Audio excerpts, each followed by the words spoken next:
नमस्कार, शुभ सायंकाळ. तुम्ही सगळेजण या ठिकाणी मनापासून आलात त्याबद्दल पहिल्यांदा तुमचं मनापासून अभिनंदन. मनोरमा परिवारात मनोरमा परिवाराच्या वतीनं जेव्हा आम्ही कार्यक्रम घेतो तेव्हा आमचा पहिल्यांदा फोकस असतो तो महिला. कारण का तर मनोरमा परिवारामध्ये जवळजवळ 80% महिला कार्यरत आहे. तुम्ही कुठल्याही शाखेत गेला तरी तुम्हाला तिथे महिला दिसणारच आहे. आणि महिलांचं एक वैशिष्ट्य आहे की त्या सर्व्हिस पण खूप छान देतात, काटकसर पण असते आणि तितकीच तत्परता पण असते. कारण मला नेहमी असं वाटतं की प्रत्येक महिला ही अष्टावधानी असते. तुम्ही स्वतःचा थोडासा विचार करा की सकाळी उठल्यानंतर जर आपल्याला नोकरीला जायचं असेल किंवा काही काम असेल तर आपण एका वेळेस गॅस चालू असतो, एकीकडे चहा असतो, एकीकडे आपण भाजी टाकलेली असते, रेडिओ चाललेला असतो, दारावरची बेल वाजते. ह्या सगळ्यांना आपण कंट्रोल करतो. म्हणूनच तुम्हाला मी अष्टावधानी म्हणणार आहे. आणि हे सगळं करत असताना सुद्धा तुमची आरोग्य चांगलं राहावं हे माझ्या मनात आलं.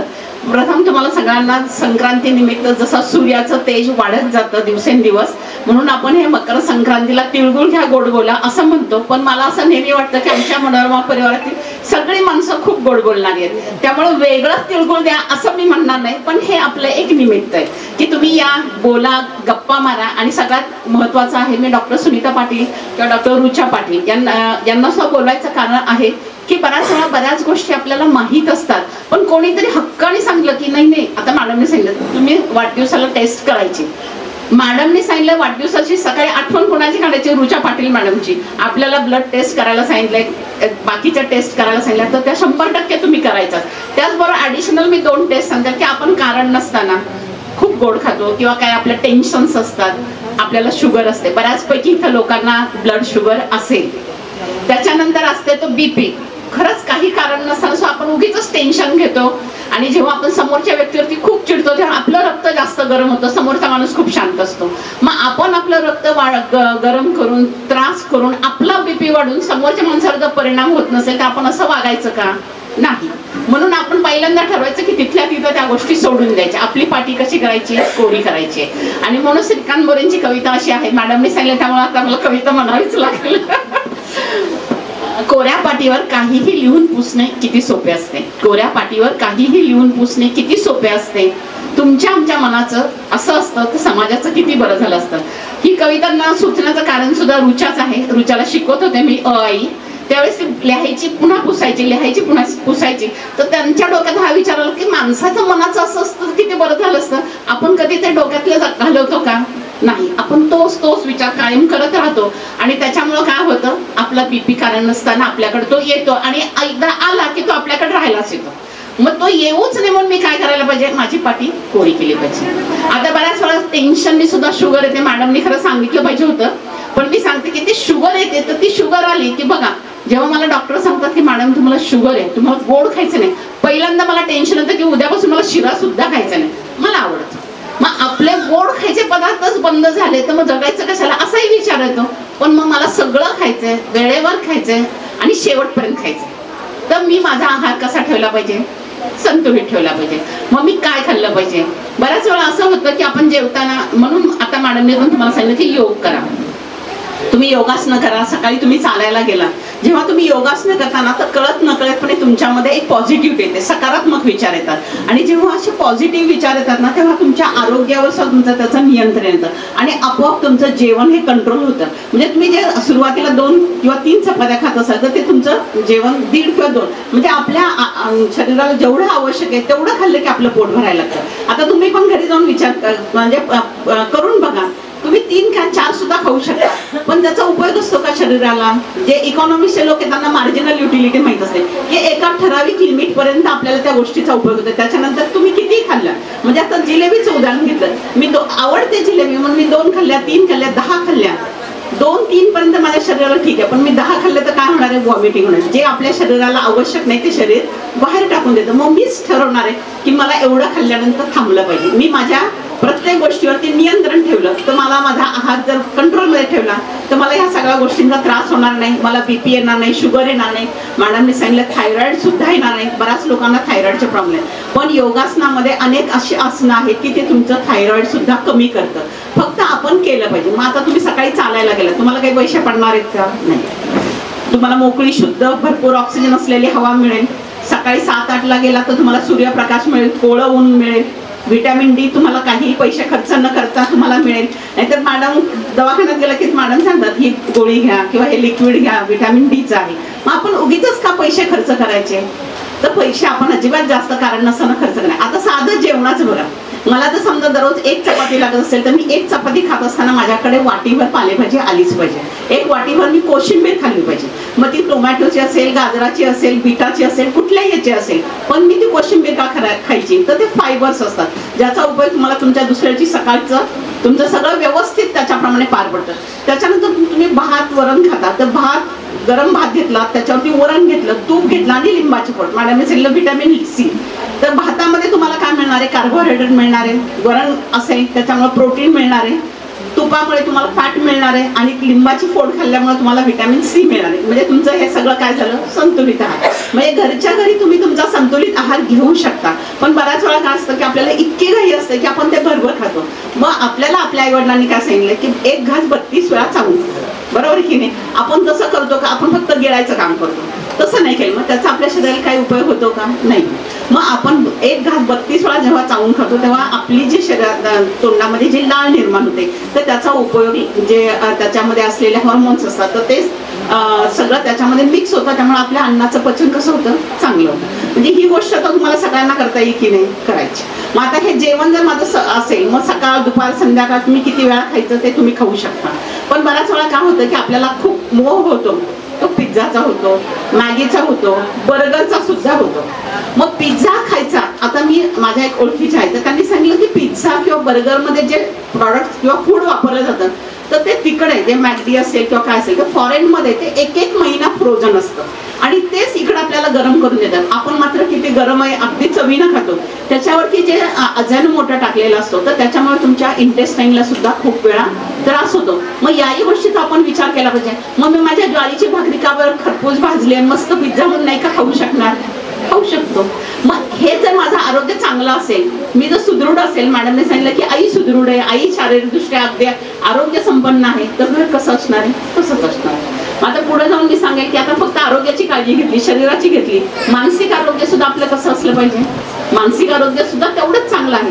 तर माझ्याकडे खूप पैसे आहेत, माझं आरोग्य पण चांगलं आहे, पण माझं मानसिक आरोग्य नसेल चांगलं, मी एकटीच घरात असते, टीव्ही समोर बघते, टीव्हीतले निगेटिव्ह जे गोष्टी आहेत त्या पटकन आपण कॅच करतो. बघा कोणी आपल्याबद्दल वाईट बोललं ना आपण म्हणतो की असं बोलली का?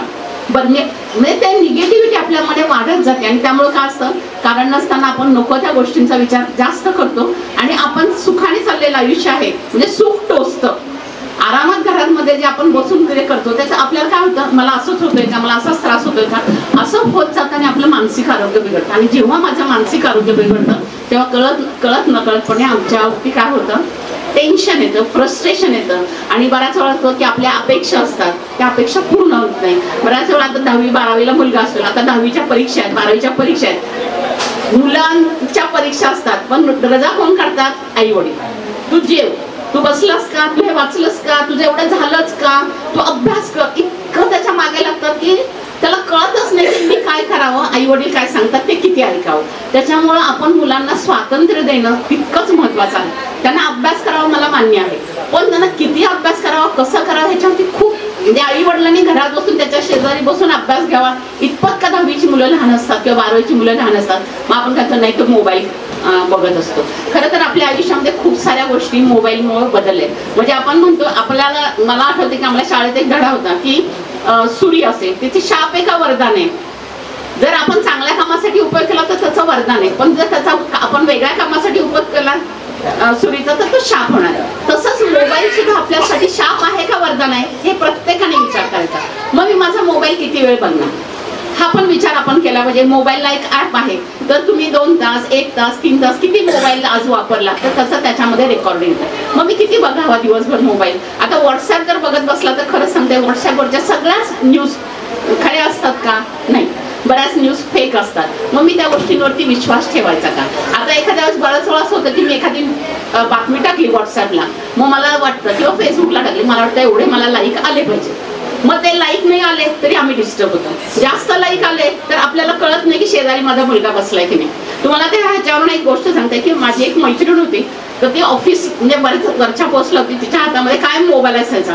ती घरी आली तर तिच्या हातातला मोबाईल कंटिन्युअसली चालू असल्यामुळे तिची ती मुलगी होती 3 वर्षाची, तिनं मोबाईल घेतला. म्हणजे आई कशासाठी तरी उठली आणि तो मोबाईल टेबलवर होता, तो तिनं मोबाईल घेतला आणि चक्क तिनं टॉयलेटमध्ये टाकून दिला.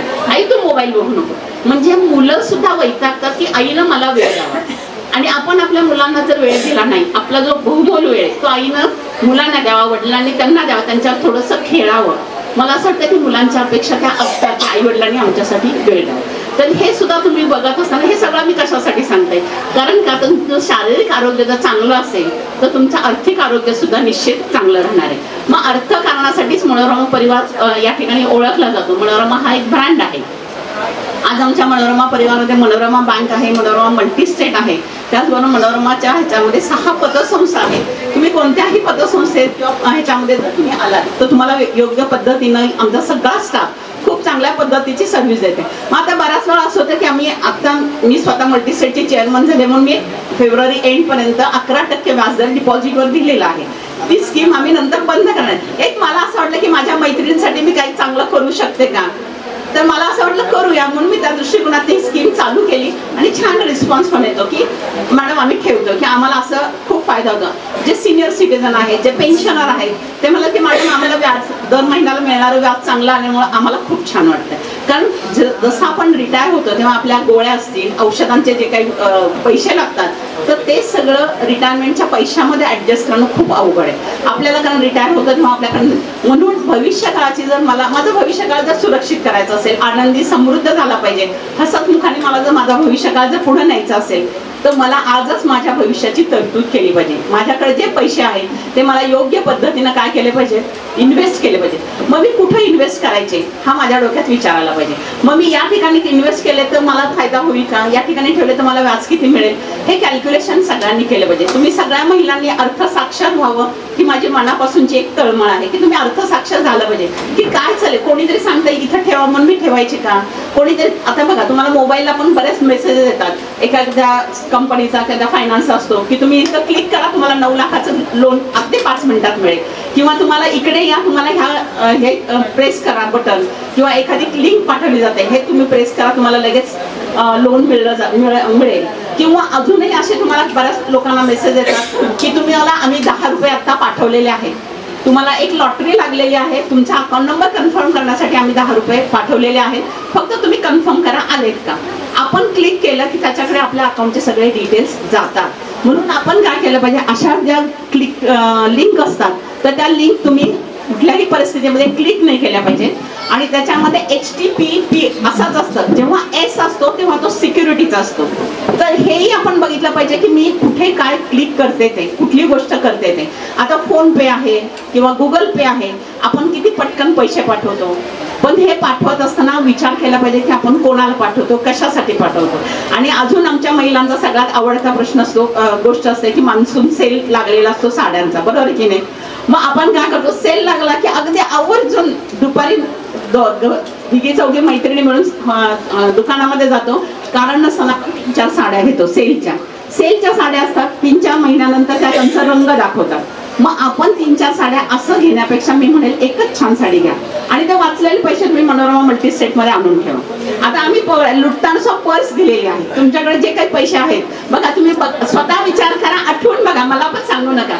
बऱ्याच महिलांचे पैसे कुठे असतात, पर्स मध्ये असतात, साडी खाली असतात, बऱ्याच जणांच्या तांदळाच्या, जुन्या काळात तर गव्हाच्या डब्यात सुद्धा पैसे असतात. आणि मग गहू लक्षात राहायचे नाहीत की मी पैसे कुठं ठेवलेत. मग जेव्हा मी दळण करायला लागते तेव्हा माझ्या लक्षात येतं की तेव्हा पैसे तिथं ठेवले, मग तो मिळालेला आनंद खूप वेगळा असतो. मग अशा गोष्टी टाळण्यापेक्षा तुम्ही तुमचे पैसे पर्समध्ये ठेवा, महिन्यामधून 1-2दा आमच्या संस्थेत या, तुमच्या सेव्हिंग खात्याला जमा करा. ज्या दिवशी तुमच्या खात्यामध्ये पैसे तर त्या दिवसापासून आम्ही तुम्हाला व्याज देणार आहोत. मग तुम्ही आमच्याकडे पैसे जमा केले, तुमचे पैसे सुरक्षित. आता तुम्ही म्हणणार मॅडम की मनोरमातच का पैसे ठेवायचे, पैसे सगळीकडेच ठेवा, पण ते पैसे ठेवताना मनोरमात का, हा मी विचार करेल. तर मनोरमा बँक, मनोरमा मल्टीस्टेट किंवा 6 पतसंस्था ह्या मनोरमा बँकेच्या अंडर काम करतात. आज मनोरमा बँकेचा 6 वर्ष NPA 0%, म्हणजे थकबाकी काय आहे 0% आहे. त्यामुळे तुमचे पैसे पूर्णतः सुरक्षित आहेत. त्यांचे जवळजवळ 1000 कोटीचा व्यवसाय आहे, मल्टीस्टेटचा सुद्धा 1000 कोटीचा व्यवसाय आहे, आणि पतसंस्थांचा आमच्या 100 कोटीपेक्षा जास्त, म्हणजे जवळजवळ मनोरमा परिवार हा 2100 कोटीची वाटचाल करतो. मग अशा परिवारामध्ये तुमचे पैसे सुरक्षित आहेत, हाही विचार तुम्ही या ठिकाणी केला पाहिजे की माझे पैसे कुठे सुरक्षित. आता बऱ्याच वेळा काय होतं की आता मी इथं मल्टीस्टेटला काम करायला गेल्यापासून लोकांचे फोन येतात, अहो मॅडम त्या संस्था आम्हाला 15%, 18% व्याजदर देतात, तुमच्याकडे आम्ही इतकं कमी का द्यायचं? मॅडम आमचं भागत नाही, तुम्ही काहीतरी करा. पण एक विचार करा की 15%, 18%, 20% व्याज देणाऱ्या संस्था बाजारात असतात, गावात असतात अनेक वेळा, पण 6-7 महिने तुम्हाला व्याज हे रेग्युलर मिळतं.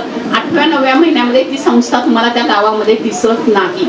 आज मनोरमाचं सगळं संचालक मंडळ आहे हे तुमच्या डोळ्यासमोर आहे. आज मॅडम संचालक येते, इथे बसलेला मॅडम संचालक, माझे मिस्टर मनोरमा बँकेचे चेअरमन आहेत, किंवा ह्या मॅडम सीओ आहेत. मॅडम ह्या bank of central bank of इंडियामध्ये होत्या, मी बँक ऑफ महाराष्ट्र. त्यामुळे आम्हाला असं नेहमी वाटतं की आम्ही तुमचे विश्वस्त म्हणून काम करतो.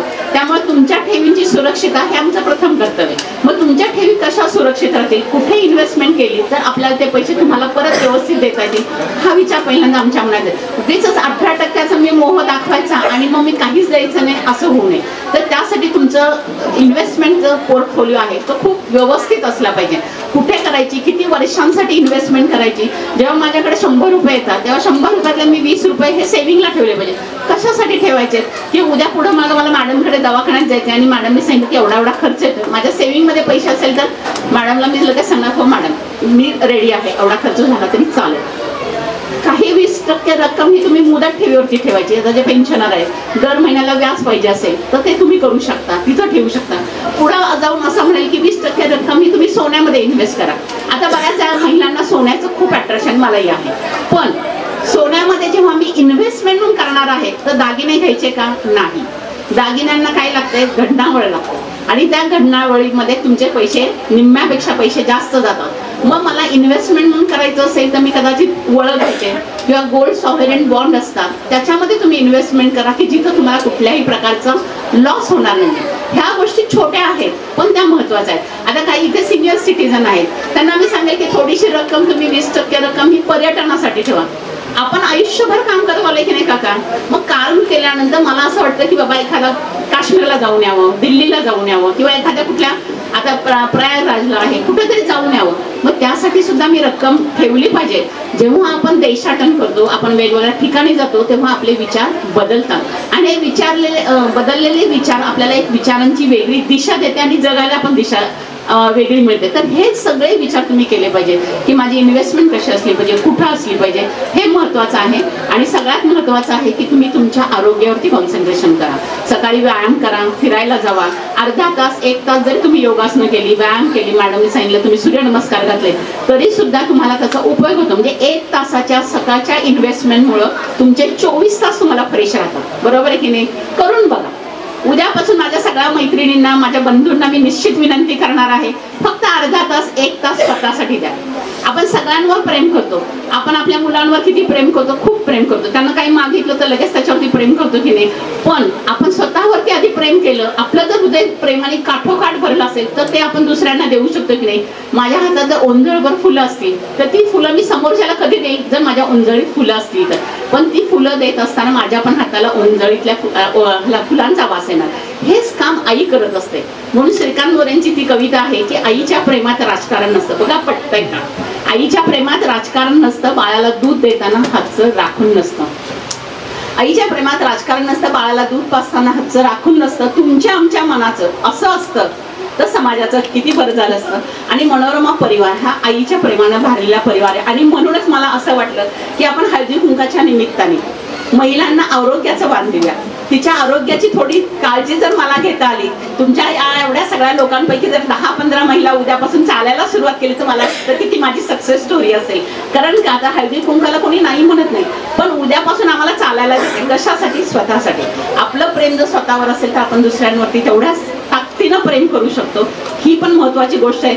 आणि मुलींसाठी तर मी सांगेन की मी मुलींना कुठली पण मुलगी असेल 2 घरांना जोडते, म्हणून मुलींच्या आहारावरती जास्त लक्ष द्या. कारण तिचं जर आरोग्य व्यवस्थित असेल तर दोन्ही घरचं आरोग्य चांगलं राहणार. मुलांना पण शिकवा पण त्याबरोबर मुलींना पण शिकवा. बऱ्याच वेळा कसं होतं की मुली 10वी-12वीला टॉपर असतात, नंतर बघितलं त्या मुली कुठेही आपल्याला दिसत नाही. पण आई वडिलांची ही जबाबदारी आहे की टॉपर आहे ना, मग तिला चांगली नोकरी मिळाली पाहिजे. तिची नोकरी कुठं करते हाही विचार तुम्ही केला पाहिजे. प्रत्येकाने अमेरिकेलाच पाठवा असं मी म्हणणार नाही, कारण ते ब्रेन ड्रेन होईल. आपली बुद्धिमत्ता आपल्या देशाच्या विकासासाठी जर आपण उपयोगात आणली तर बरोबर. आता मॅडम जर समजा त्या मॅडम दोघी जरी जर गेल्या असत्या फॉरेनला, आपल्याला हे भाषण आज ऐकता आलं असतं का, मॅडमचे विचार ऐकता आले असते का, नाही. आपली माणसं आपल्याकडेच राहिली पाहिजेत आणि आपलं स्मार्ट सोलापूर जर करायचं असेल तर अशी सगळी डॉक्टर मंडळी जर सोलापुरात असतील तर मला ते जास्त होईल. तुम्हाला कधी काही अडचण पडली तर माझा मुलगा डॉक्टर वरती सुमित मोरे आहे, तो MD मेडिसिन आहे, प्राईडमध्ये ते चौथे मिळून प्रॅक्टिस करतात. त्याचबरोबर माझे जावई सुद्धा डॉक्टर न्यूरोसर्जन आहेत, मेंदूच्या रोगावर त्यांचा खूप छान हात आहे, ऑपरेशन्स करतात. माझी सून डॉक्टर मिताली मोरे ही डर्मॅटॉलॉजिस्ट आहे, स्किनचे काही प्रॉब्लेम इथेही असते, स्किनचे काही प्रॉब्लेम असतील तरी तुम्ही येऊ शकता. आणि मुलांनी तर बऱ्याच वेळा अनेक कन्सेशन सुद्धा दिलेले आहेत की तुम्ही माझ्याकडे या, गरज असेल तर तो बऱ्याच वेळा फी सुद्धा घेत नाही का, की एक आपण समाजाचं काहीतरी देणं लागतं. तर माझे सासरे नेहमी म्हणायचे मातृदेवोभव, पितृदेवोभव आणि समाज देवोभव.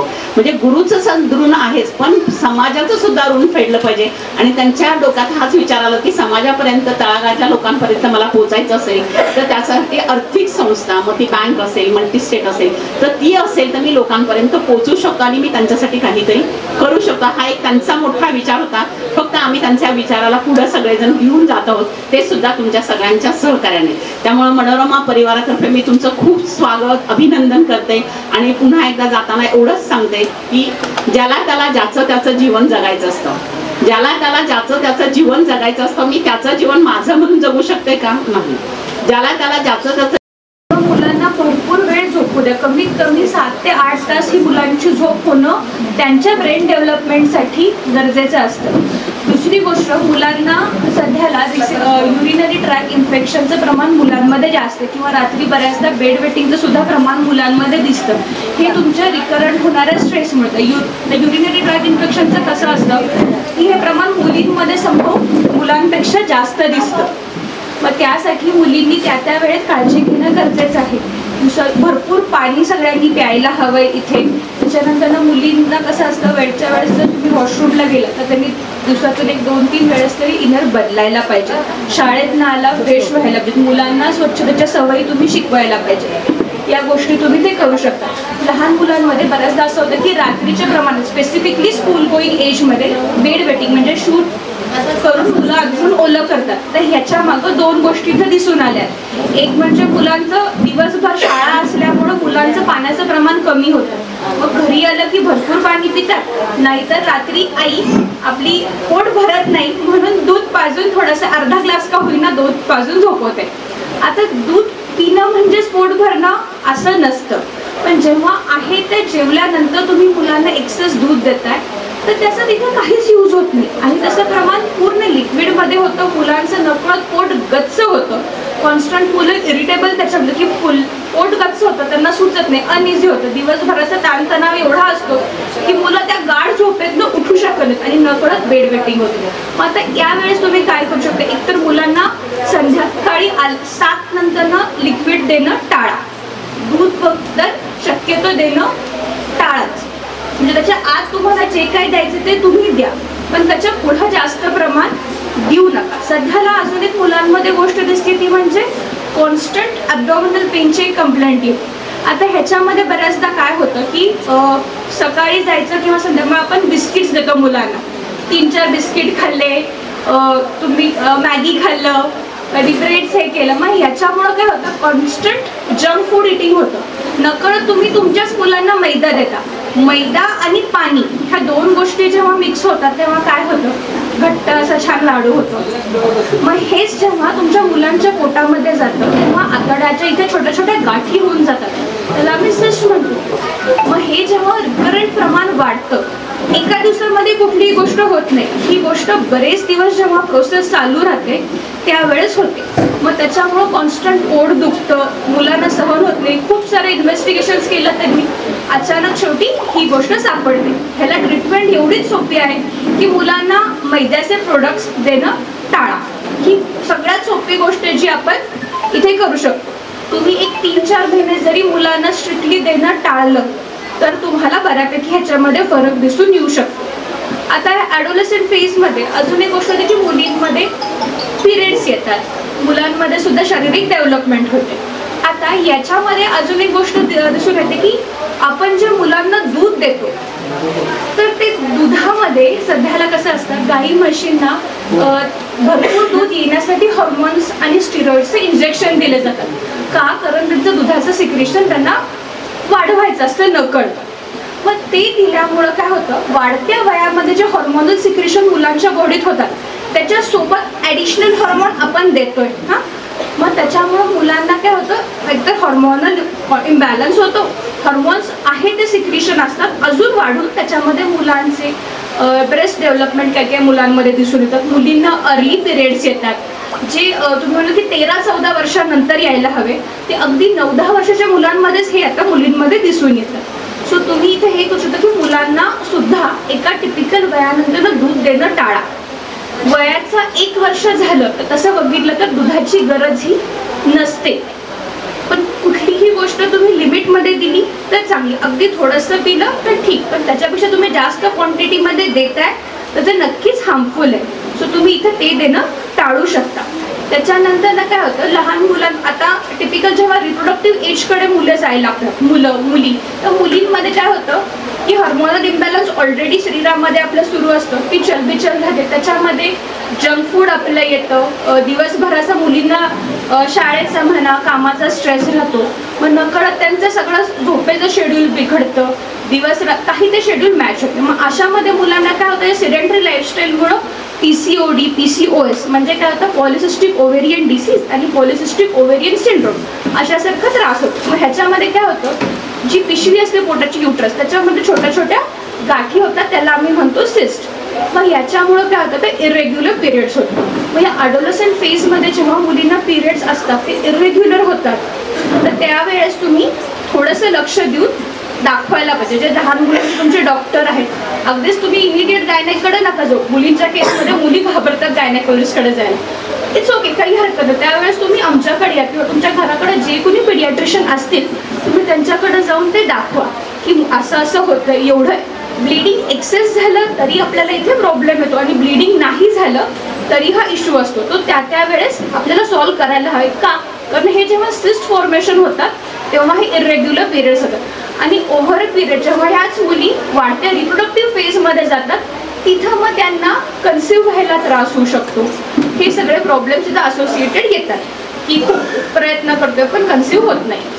आता ही फेज झाली रिप्रोडक्टिव्ह फेज नंतर. आता आपण काय लग्न झाल्यानंतर कन्सिव्हसाठी बरेच जण इथे प्रयत्न करतात. मग त्यावेळेस एक इश्यू महिलांमध्ये काय जाणवतो की एकतर हिमोग्लोबिन कधी कोणी चेक केलेलं नसतं, तिथे हिमोग्लोबिन कमी असते, ज्यांना तुम्ही टॉर्च नावाची एक तपासणी असते ती तुम्ही त्यावेळेस तिथे रूल आउट बिफोर तुम्ही चान्स घ्यायच्या आधी ह्या तपासण्या काही असतात, कॅल्शियमच्या, टॉर्च इन्फेक्शन, CBC, या तुम्ही आधी तपासण्या करून घ्यायला पाहिजे.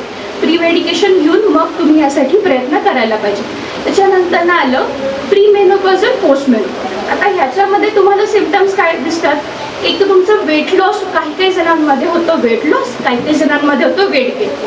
त्याच्यानंतर ना काय दिसतं तुम्हाला हॉट फ्लॅश. हॉट फ्लॅशेस म्हणजे एक्झॅक्टली काय होतं, तुम्ही अशा बसलाय, अचानक तुम्हाला खूप घाम येतो, अनइझी होतं, सहन होत नाही आणि ही फेज संपली की इमिडिएट तुमची बॉडी थंड पडते आणि तुम्हाला कळत नाही की आपलं अंग थंड काय पडलं आणि मग इथे चिडचिड होते, तुम्ही घाबरला जाता. सो हे सगळे चेंजेस तुमच्यामध्ये होतात. स्किन ड्राय होते, अचानक आपण निस्तेज दिसायला लागतो, केस गळायला लागतात, पूर्ण तुमच्या बॉडीचा हार्मोनल इम्बॅलन्स इथे होतो. वजन ड्रायनेस होऊ शकतो, कशूची जागा सारखी कधी ओली होते कधी कोरडी पडते. त्याच्यानंतर काही काही वेळेस खूप सिक्रिशन होतात वेगळ्या वेगळ्या प्रकारचे. हे तुम्ही त्या वेळेस दाखवायला पाहिजे. शिवाय तुमच्या बॉडीमध्ये याच वेळेस कॅल्शियमचं डिपॉझिशन सुद्धा कमी व्हायला लागतं. मग तुम्हाला ज्या वेळेस असे काही त्रास होते तर त्यावेळेस तुम्ही इमिडिएटली जाऊन तुमच्या गायनेकोलॉजिस्टला दाखवायला पाहिजे. ते तुम्ही अंगावरती काढायला नाही पाहिजे. दुसरी गोष्ट सगळ्यात कॉमन अजून ह्याच्यासोबत आपल्याला होणारा त्रास म्हणजे एक असतो थायरॉइड. कारण सगळ्यांचा स्ट्रेस अख्ख्या घरातल्यांचा अख्ख्या जगाचा असतो तो आपल्या डोक्यावरती महिलांच्या. त्यामध्ये जेंट्स लोक खूप लकी असतात, त्यांना थायरॉइडचा प्रॉब्लेम नाही होणार, होईल खूप कमी जणांना होईल, पण आपल्याला जास्त असतो. का? कारण इथे आपला स्ट्रेस कारणीभूत असतो. हे सगळे सिम्पटम्स इथे असोसिएटेड असतात. त्यामुळं महिलांनी स्वतःची थायरॉइड तपासणी सुद्धा केली पाहिजे. आता मी एक 5 तपासण्या सांगते. अगदी न चुकता वर्षातून एकदा स्वतःचा बर्थडे सगळ्यात छान दिवस, त्या दिवशी आपण त्या करायला पाहिजेत. पहिली म्हणजे झाली CBC, कम्प्लीट ब्लड काउंट. तुमचं हिमोग्लोबिन लेवल तुम्ही वर्षातनं 2दा केलं तर खूप छान, पण ॲटलिस्ट एकदा तरी केलं पाहिजे. कमी जास्त आहे त्याच्यानुसार आपण तुम्हाला ट्रीटमेंट देऊ शकतो. दुसरं म्हणजे झालं सिरम कॅल्शियम लेवल. तुमचं जसं जसं वय वाढतं तसं तुमच्या हाडातलं कॅल्शियम आणि व्हिटॅमिन डीचं सुद्धा खूप इथे लॉस होतो. तुम्ही त्याच्याकडे सुद्धा तुमचं लक्ष देणं गरजेचं आहे. कॅल्शियम झालं, व्हिटॅमिन डी, आणि चौथी झाली थायरॉइड, जी न चुकता आपण केली पाहिजे. आणि त्याच्यानंतर ना महिलांसाठी ॲडिशनल म्हणजे 40 नंतर तुम्ही पॅप्समियर नावाची तपासणी असते. मॅमने सांगितलं पॅप्समियर करायला पाहिजे, मॅमोग्राफी करायला पाहिजे. या अशा सगळ्या तपासण्या तुम्ही करायला पाहिजेत. आणि या सगळ्यातून आपल्याला जर छान बाहेर पडायचे तर स्वतःसाठी मोजून 20 मिनिटं तुम्ही द्यायची. त्या 20 मिनिटांमध्ये तुम्हाला जे आवडेल ते तुम्ही करा. अगदी फोनवरती मैत्रिणीशी गप्पा मारत तुम्ही चाललात तरी चालेल, कारण तुमची बॉडी त्यावेळेस हॅपी हॉर्मोन रिलीज करते. नकळत तुमचं वॉकिंग होतं. नाही म्हटलं तरी तुमचे 1-2000 स्टेप्स तिथे होतात. ती तुमच्यासाठी लाईफस्टाईल चांगली राहते. कधीही जेवल्यानंतर एक 15 मिनिटाचा गॅप सोडून जर तुम्ही वॉक केलं तर ते तुमच्यासाठी कधीही फायदेशीर असतं. असं काही क्रायटेरिया नाही की सकाळीच करायचं, कधीही करा, पण तुम्ही दिवसातून 15 मिनिटं स्वतःला द्या. अगदी बसून छान एक अर्धा कप चहा जरी पिला ना, मस्त बसून तरी सुद्धा तुम्हाला छान वाटतं. मी न चुकता सगळ्यांनी एकच गोष्ट प्यायची, ती म्हणजे लिंबू सरबत. तर लिंबू सरबत किंवा ताक्याचा रोल काय सांगते. लिंबू सरबत मध्ये नकळत तुम्ही लिंबू घेता, बीट घेता, पाणी, हे सगळं तुमच्या बॉडीतला जो इलेक्ट्रोलाइट डिस्टर्बन्स झालेला असतो ते व्यवस्थित व्हायला मदत काय करतं तर लिंबू सरबत. तुम्ही जेव्हा आजारी पडता, लूजस्टूल होता, त्रास होतो, अशक्तपणा सिव्हिअर होतो, सलाईनच्या बॉटल चढवता की नाही सगळेजण, मग त्यावेळेस ती फेस होऊ नये काय करतं ते तुमच्या बॉडीतला इलेक्ट्रोलाइट इम्बॅलन्स व्यवस्थित करतं. म्हणून तुम्ही दिवसातून तुम्हाला जमेल तर ॲटलिस्ट एकदा तरी लिंबू सरबत, दिवसात जरी नाही जमलं मी म्हणून आठवड्यातून 2दा जरी पिलं तरी लिंबू सरबत सुद्धा हे खूप चांगलेलं आहे. खूप छान हसा, स्वतःची काळजी घ्या. स्वतःच्या बर्थडेला न चुकता स्वतःच्या तपासण्या करा. वरती सुमित सर आहेत, त्यामुळे तुम्ही कधीही तपासण्या करून रिपोर्ट त्यांच्याकडे घेऊन जावा आणि हसा, आनंदी राहा. धन्यवाद आणि स्वतःची काळजी घ्या. धन्यवाद मॅडम. नमस्कार आदरणीय व्यासपीठ आणि आपण सर्व बंधू भगिनी. आज आपला हळदी कुंकवाचा आणि तिळगुळ समारंभाचा कार्यक्रम इथे आयोजित केला आहे. जवळपास गेले 8 ते 10 दिवस हा आम्ही प्रयत्न करतोय सगळ्यांशी, आपल्या सगळ्यांशी सुसंवाद साधायचा आणि त्याला बऱ्यापैकी रिस्पॉन्स मिळालाय. खरंच तुम्हा सर्वांचे खूप आभार. तुम्हाला सर्वांना पहिल्यांदा संक्रांतीच्या पुण्यकाळाच्या शुभेच्छा देते. तिळगुळ घ्या, गोड बोला. या संक्रांतीच्या पुण्यकालामध्ये आम्ही महिलांचे आरोग्य जास्त करून या विषयावर तज्ञांना आमंत्रित करून त्यांचं मार्गदर्शन घेण्याचा प्रयत्न केला. बऱ्याच लोकांना त्याचा चांगला फायदा मिळाला, फायदा होईल.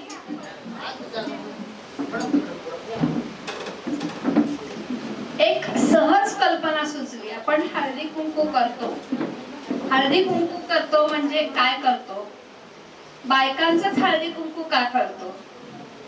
बायकांनाच का आपण हळद लावतो? एक सगळं इतिहास, ट्रॅडिशन्स किंवा हे सगळं सोडून द्या, पण एक आजच्या काळामध्ये प्रॅक्टिकल विचार जर केला तर कुंकू म्हणजे लाल रंग. लाल रंग हा डेंजर म्हणतोच, मान्य आहे, पण त्याही बरोबर एक तामस हे सुचवतो, जेणेकरून मी आहे अशी आहे, माझ्या वाट्याला तुम्ही जाऊ नका, असं सुचवणारा तामस रंग आहे, लाल रंग आहे. आणि दुसरं म्हणजे हळद. सहनशक्ती तर आहेच आहे, पण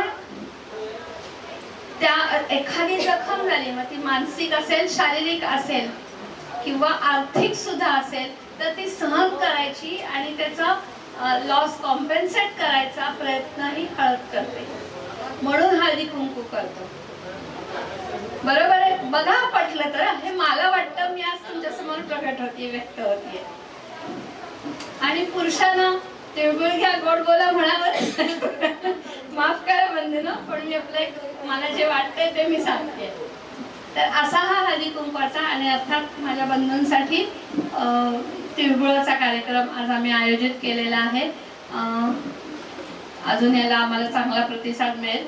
दुसरं म्हणजे मनोरमा परिवारामध्ये जी मनोरमा बँक आमची मदर इन्स्टिट्यूट आहे, मनोरमा बँक, मनोरमा मल्टीस्टेट आणि 6 पतसंस्था असा मिळून मनोरमा परिवार, 9 शाखा मनोरमा बँकेच्या, 70 शाखा मनोरमा मल्टीस्टेटच्या आणि 6 पतसंस्था, जवळपास 400च्या वर कर्मचारी सध्या कार्यरत आहेत.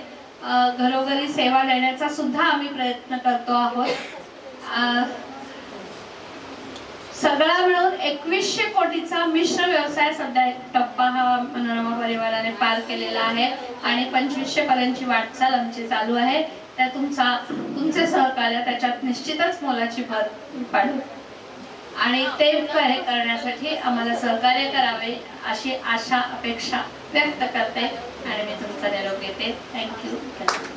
स्त्रीचं आरोग्य जे महत्त्वाचं असतं त्याची प्राथमिक कॅन्सर होऊ नये आणि त्याची घ्यावयाची काळजी, जरी तर बंधू जरी हजर असतील तरी सुद्धा ताईंसाठी सुद्धा तर तुम्ही त्याचा सल्ला घरापर्यंत पोहोचवू शकता. यानंतर आजच्या मनोरमा परिवाराच्या संचालिका, मल्टीस्टेटच्या संचालिका डॉक्टर रुचा मोरे मॅडम, ज्या बालरोग तज्ज्ञ आहेत, मुलांची काळजी आणि महिलांचीही काळजी याविषयी त्या आपल्या थोडंसं मार्गदर्शन करतील. मी त्यांना विनंती करते. नमस्कार, मी डॉक्टर रुचा मोरे पाटील. मी एक बालरोग तज्ज्ञ आहे आणि माझी ओळख मला मनोरमा परिवाराची लेक अशीच करून द्यायला आवडेल. आता सगळ्यात पहिल्यांदा म्हणून महिलांचं आरोग्य महत्त्वाचं का, तर तुम्ही छान असाल, तुम्ही हेल्दी असाल तर तुमचा परिवार हा हेल्दी असतो. एक घर एक महिला नेहमी सक्षम आणि समृद्ध बनवते. त्याच्यामुळे तुमचं आरोग्य ही प्रायोरिटीवरती असते. त्यामुळे तुम्ही जर छान हसरे असाल, आनंदी असाल तर तुम्ही खूप छान राहू शकता आणि घरालाही छान करू शकता. आपण प्रत्येक फेज, लहान मुलं, त्याच्यानंतर अडोलसंट फेज घेऊ, साधारण 10 वर्ष ते 20 वर्षापर्यंत, 20 वर्ष ते 40 पर्यंत आपण साधारण रिप्रोडक्टिव्ह फेज घेऊयात आणि त्याच्यानंतर प्रीमोनोपॉझल, असं ते तर मॅमने एक्सप्लेन केलं पण स्टिल छोटे छोटे पार्ट्स करून मी आपल्याला एक्सप्लेन करते. आता लहान मुलांमध्ये कसं असतं, सध्याला एवढं इन्फेक्शनचं प्रमाण वाढलेलं आहे, तर त्यासाठी तुम्ही तुमच्या मुलांना वॅक्सिनेट केलेलं आहे का? गव्हर्नमेंटनुसार आणि इंडियन अकॅडमी ऑफ पेडियाट्रिक्स यांनी बऱ्याचशा लसीकरण नवीन आणलेले आहेत. तर तुम्ही जर आत्तापर्यंत तुमच्या मुलांना लसीकरण दिलेलं नसेल तर ते लसीकरण तुम्ही करणं महत्त्वाचं आहे. आता लसीकरण म्हणजे एक्झॅक्टली काय होतं, वॅक्सिनेशनचा रोल काय असतो, आहे त्या इन्फेक्शनचा मायन्यूट क्वांटिटीचा डोस असतो, तो तुमच्या बॉडीमध्ये आपण इंजेक्शनद्वारे दिला जातो. मग जेव्हा तुम्हाला इन्फेक्शन होतं पुढच्या वेळेस, त्यावेळेस तुमच्या बॉडीने ऑलरेडी त्याच्यासाठी अँटीबॉडी प्रिपेअर करून ठेवलेले असतात. तेव्हा ज्यावेळेस तुम्हाला त्रास होतो ते इन्फेक्शन साठी लढायला तुमची बॉडी ऑलरेडी तयार झालेली असते.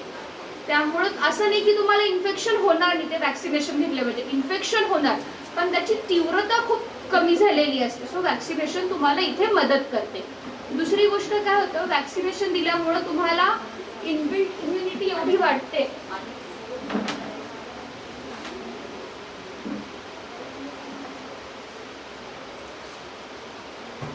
तुमची इनबिल्ट इम्युनिटी खूप इथे वाढण्यासाठी मदत होते.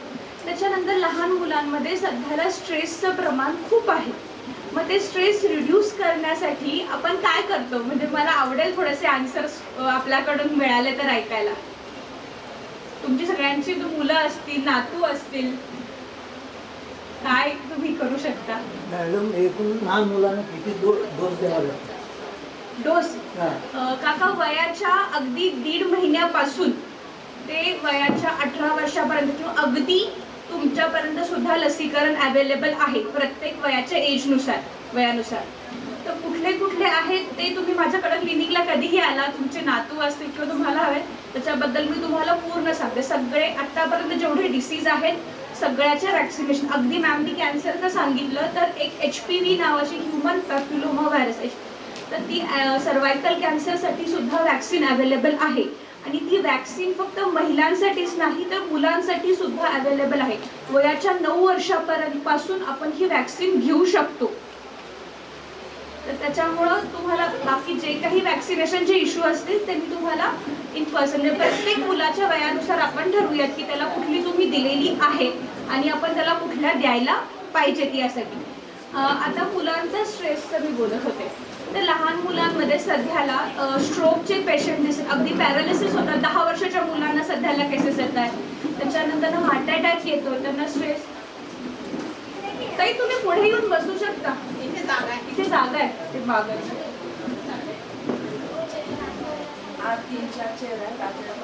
आणि मनोरमा परिवाराच्या सर्व सदस्य आणि उपस्थित सर्व मनोरमा परिवाराच्या सर्व व्यासपीठावर मान्यवर नमस्कार. पहिला मी माझा परिचय करून देते. मी डॉक्टर सुनीता पाटील. मी 26 वर्ष झालं जुळे सोलापूरमध्ये प्रॅक्टिस करते. माझी 2 क्लिनिक आहेत. आसरा ब्रिजवर एक आहे आणि IMS स्कूल जवळ आहे. तर या 26 वर्षाच्या प्रॅक्टिसमध्ये मोस्टली जास्तीत जास्त महिलांशी माझा जास्त संपर्क येतो. तर त्यातून आज मला असं वाटतं की आपण आज 40 नंतरचा जो महिलांचा जे प्रॉब्लेम्स आहेत, समस्या आहेत, त्याच्यावर मला थोडंसं बोलायचं आहे सगळ्यांशी. ॲक्च्युली मॅडमनी हा खूप छान उपक्रम ठेवलेला आहे की वाण लुटलं तर ते वाण ॲटलिस्ट ठीक आहे, म्हणजे पण हे वाण असं आहे की अनमोल आहे, की सगळ्यांना आरोग्याचं वाण त्या देत आहे. ते सर्वात अनमोल वाण त्या सर्वांना देत आहे. तर त्याच्यामध्ये आपण आता 40 नंतर जे महिलांना प्रॉब्लेम येतात, तो सर्वात मोठी समस्या असते ती मेनोपॉजची. मेनोपॉज म्हणजे पिरियड्स बंद होणं, पाळी बंद होणं. तर ती समस्या ही हार्मोनल चेंजेसमुळे होते. तर हे हार्मोनल चेंजेस जे होतात त्याच्यामध्ये कशी सुरुवात होते आणि आपण काय काय करू शकतो त्याबद्दल मी थोडीशी माहिती सांगेन सर्वांना आणि तुम्हाला कळेल अशा भाषेमध्ये सांगेन. तर मेनोपॉजचा पहिला जो टप्पे असतात 3 टप्प्यामध्ये जातं. पेरीमेनोपॉज आणि मेनोपॉज आणि पोस्ट मेनोपॉज. तर पेरीमेनोपॉज हा बायकांना 40 नंतर सुरू होतो. त्याचा कालावधी हा 4 ते 5 वर्षाचा असतो आणि ते 4 ते 5 वर्षामध्ये शरीरामध्ये खूप सारे बदल होतात. ते स्त्रियांना ऍक्सेप्ट करणं थोडंशी कठीण होतं. तर ते कसे ऍक्सेप्ट करायचे आणि काय बदल होतात त्याच्यामध्ये आपण घरगुती काय करू शकतो याच्याबद्दल थोडंसं सांगेन मी. पहिला बदल होतो तो पिरियड्स असतात ते कुणाकुणाचे लेंदी होतात. म्हणजे कुणाचे ब्लिडिंग पिरियड्स हे 7 ते 8 दिवसाचे होतात, 10 दिवसाचे होतात. कुणाचे स्कॅन्टी पिरियड्स म्हणजे कमी पिरियड्स होतात खूप जणांचे. तर अशा वेळेस काय होतं की आजूबाजूला लोक चर्चा करून मैत्रिणींशी चर्चा करतात आणि त्यावर सोल्युशन काढत नाहीत, डॉक्टरकडे जात नाही. म्हणजे शेजारची सांगणार आहे नाही काही नाही आता पिरियड जाणार आहे असं होतं. पण तसं न करता घरी न बसता डॉक्टरांकडे जाणं, सोनोग्राफी करावी आणि स्त्रीरोग तज्ज्ञांचा योग्य सल्ला घ्यायचा. म्हणजे यामध्ये खूप महत्त्वाचा हा टप्पा आहे की हे तुम्हाला म्हणजे तिथे काही चेंजेस झाले असतील, फायब्रॉइड असतील तर आपल्याला लवकर माहिती होते आणि त्याची हार्मोनल रिप्लेसमेंट थेरपी जी असते ती घेता येते वगैरे. आणि दुसरा चेंज होतो तो हेअर लॉसमध्ये होतो. बऱ्याच जणांचे 40 नंतर केस कमी व्हायला लागतात वगैरे. तर त्यामध्ये आपण हे करू शकतो की घरगुती ड्रायफ्रुट्स, आहार विहार आणि ते थोडा प्रॉब्लेम आपण सॉल्व्ह करू शकतो. तिसरा प्रॉब्लेम हा होतो की अनवॉन्टेड हेअर ग्रोथ होते बऱ्याच जणांना. तर आजकाल तर त्याच्यावर सलून्समध्ये वगैरे जाऊन आपण करतो. पण ते पण ऍक्सेप्ट करायला हवं आपण की हे सगळे चेंजेस प्री मेनोपॉजच्या टप्प्यामधले आहेत हार्मोनल चेंजेस. आणखीन एक बदल होतो की तुमचं ब्लड प्रेशर कधी कधी हार्मोनल चेंजेसमुळे वाढतं. तर ब्लड प्रेशर सुद्धा थोडा जरी तुम्हाला वाटलं की डोकं दुखतंय, थोडं छातीमध्ये हेवीनेस वाटतो, लेफ्ट हँडमध्ये हेवीनेस वाटतो, अशा वेळेस तुम्ही घरी न बसता डॉक्टरांकडे जायला हवंय आणि त्याचं सोल्युशन म्हणजे मेन डॉक्टरांना दाखवून त्यांचा सल्ला घेणं महत्वाचं आहे. आणि चिडचिड खूप होते या पिरियड्समध्ये लेडीजची. त्यावेळेस खरं तर कुटुंबाने त्यांना थोडं समजून घ्यायला हवं, घरातल्या व्यक्तींनी समजून घ्यायला हवं की ही जी चिडचिड आहे तर ही चिडचिड ही हार्मोनल चेंजेसमुळे होते. कारण यामध्ये एवढे चेंजेस झालेले असतात की थोडंफार विस्मरण व्हायला लागतं. विस्मरण व्हायला लागलं की लेडीज अजून असं वाटतं की अरे मला का होते असं, की कधी कधी समोर आलेली व्यक्तीला आपण नाव आठवत नाही किंवा एखादी गोष्ट आपल्याला आठवत नाही, एखादी गोष्ट कुठे ठेवली हे आठवत नाही. तर हा सुद्धा हार्मोनल चेंजेस मधलाच हे असतो. याच्यामध्ये थोडंसं तुम्ही तुमच्या स्वतःसाठी सकाळचा एक अर्धा तास वेळ काढायचा. थोडंसं तुम्ही योगा करा, प्राणायाम करा, मेडिटेशन करा. हे केल्यावर हा पिरियड तुम्हाला थोडासा ॲक्सेप्ट करायला सोपा जाईल आणि त्याच्यामुळं तुम्हाला थोडंसं पॉझिटिव्हिटी येईल आणि त्याच्यामुळे काय होईल, हो मेनोपॉज जेव्हा येईल तेव्हा तुम्ही खूप पॉझिटिव्ह राहाल त्या ॲक्सेप्ट करायला. आणि मेनोपॉज येतो म्हणजे काय, तर त्यामध्ये तुमचा पूर्ण पिरियड बंद होतो.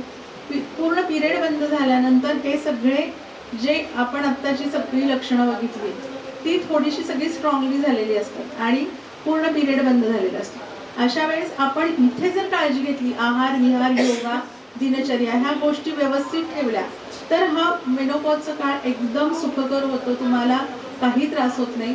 हां, हॉट फ्लॅशेसचा त्रास खूप होतो. हॉट फ्लॅशेस म्हणजे काय, तर खूप गरमी होत असते, खूप गरम होतं.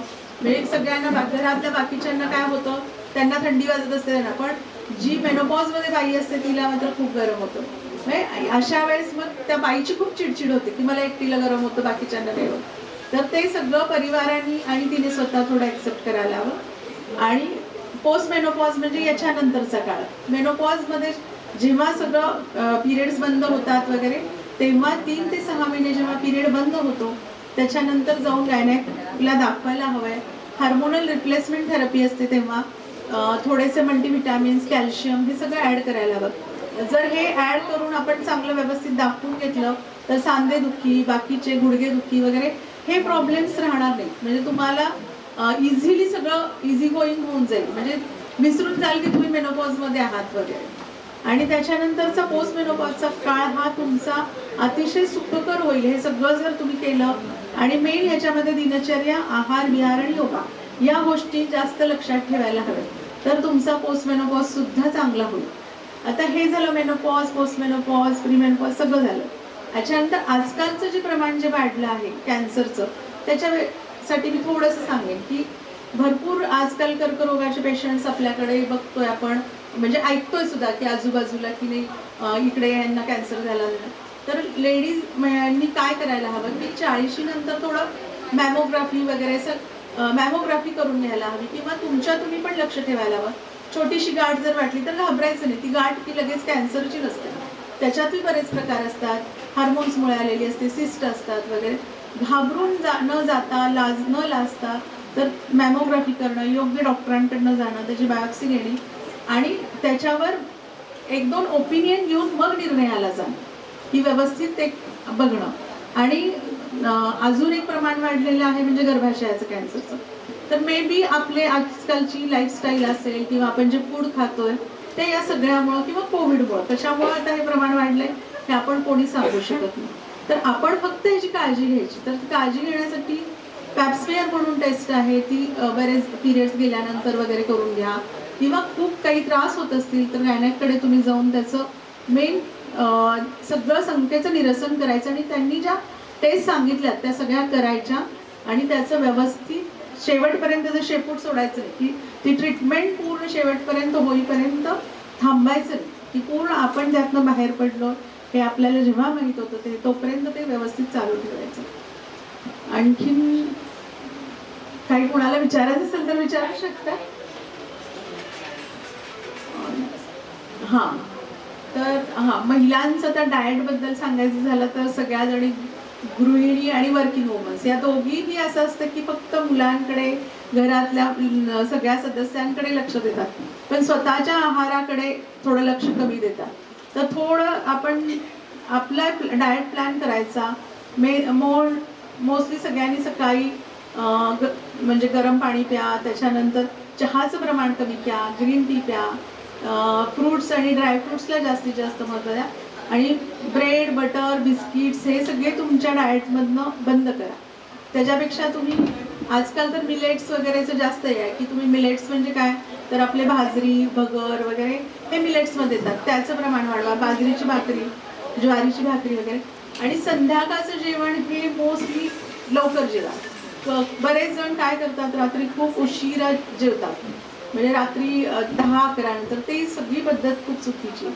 तर 6-7च्या आत तुम्ही जेवून नंतर काम करा वाटल्यास, पण ती वेळ खूप योग्य आहे की तुम्ही 6-7ला जेवण करा आणि 2 तासानंतर मग 3 तासानंतर तुम्ही झोपला तर ॲसिडिटी वगैरे हे प्रॉब्लेम सगळे सॉल्व्ह होऊन जातील. आणि योगाचं थोडंसं सकाळी प्राणायाम जरी तुम्ही 15 मिनिटं केला आणि सूर्यनमस्कार एक 12 जरी सूर्यनमस्कार घातले तरी आरोग्यासाठी ते खूप खूप तुम्हाला मदत करतात. आणि मी आता मनोरमा परिवाराचे सर्वांचे आभारी आहे. या सगळ्या कार्यक्रमाला त्यांनी मला बोलवलं आणि एवढा सन्मान दिला त्याबद्दल सर्वांची आभारी. शोभा मोरे मॅडमची खास आभारी. आमची भेट एका कार्यक्रमातून झाली होती. मॅडमनी म्हणजे इतके लक्षात ठेवून वगैरे फोन वगैरे केला, खूप आनंद वाटला मला. आणि मी त्यांचं भाषण ऐकलं. त्या हातात माईक आला की त्या इतक्या छान बोलत राहतात आणि म्हणजे इतक्या कविता वगैरे त्यांना स्पॉन्टिनियस लगेच आठवतात आणि त्या म्हणतात. तेवढं आम्हाला खरं सवय नाही. चालेल, सर्वांच्या मनापासून आभार, धन्यवाद. आणि जर काही विचारायचं असेल तर तुम्ही मला विचारू शकता. हां, माझा क्लिनिक आता आहे दत्त मंदिर आसरा ब्रिजच्या जवळ दत्त क्लिनिक. आणि तिथे मी संध्याकाळच्या ओपीडीत असते. तिथे संध्याकाळी 6 ते 10 पर्यंत. आणि सकाळची माझी ओपीडी असते IMS शाळेच्या समोर आहे, मेलडी अपार्टमेंटमध्ये ओपीडी आहे. तिथे मी जनरल प्रॅक्टिस करते. लहान मुलांपासून ते सगळ्या वृद्ध माणसांमध्ये सगळ्यांना पाहते मी. आणि जी काही हेल्प असेल ती मी माझ्या परीने जास्तीत जास्त करण्याचा प्रयत्न करते. तर कुणालाही काही मदत हवी असेल किंवा काही सल्ला हवा असेल तर तुम्ही कधीही मला भेटू शकता. माझा नंबर मी शेअर करेन. सगळे कधीही मला तुम्ही फोन करू शकता. चला, माझा नंबर आहे 9822030921. परत एकदा सर्वांचे धन्यवाद. तिळगुळ घ्या, गोड गोड बोला.